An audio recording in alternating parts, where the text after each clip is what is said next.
All right, diving in today, folks, we're taking a look at Psalm 4. Mm, And, uh, you know, I think a lot of people, when they first read it, yeah, they just see kind of a plea for relief from distress and enemies. right. But there's a lot more going on here. Oh, absolutely. We're going to be talking about enemies. We're going to be talking about lies, Right. and ultimately about finding peace Yeah. in the midst of all that chaos. Mm-hmm. So what, like right off the bat, what jumps out at you Mm. from this psalm? I think the first thing that hits me is just the raw vulnerability. Okay. This isn't some sort of, Right. detached theological treatise. This is a cry from the heart. You Yeah. know, answer me when I call, O God of my righteousness. You have given me relief when I was in distress. Yeah. And it's just this powerful reminder that, these Psalms, Mm. they were born from real struggles, that people were going through, Yeah. both personal and communal struggles. Right. And it's interesting too, because it's not just, I mean, like you said, it's cry out to God, but it's also, Yeah. there's that question, how long, O man, will you turn my glory into shame? How long will you love delusions and seek falsehood? I Right. mean, it's this feeling of being surrounded, Yeah. almost suffocated by negativity, Yeah. by people who are against you. Absolutely. It's that feeling of being stuck, Yeah. in a situation, just longing, desperate for change. Right, right. And, but I think what's so interesting is that, he doesn't just wallow in despair. He doesn't just sort of Okay. sit in that and just Mhm. kind of be overwhelmed by it. Right. He immediately pivots. He says, know that the Lord has set apart the godly for himself. The Lord hears when I call to him. Hmm.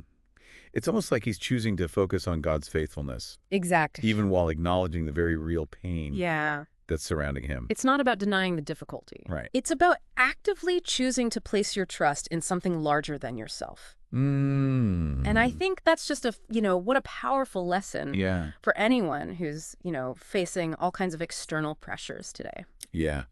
There's that, I don't know, it's like that, okay, B-U-T, Right. like, okay, things are really tough, Yeah. but T, and then it's like, he lays out this foundation of faith, Mm-hmm. and he finds this inner peace, Right. even in the midst of all this. And it's not just a passive state either. Okay. He talks about actively cultivating it. Right. He says, offer right sacrifices and trust in the Lord. Uh-huh. So it's this idea of aligning your actions with your faith. Yeah. And I think, when you do that, Mm-hmm. when you sort of bring those two things into alignment, then that creates this inner stillness. Yeah.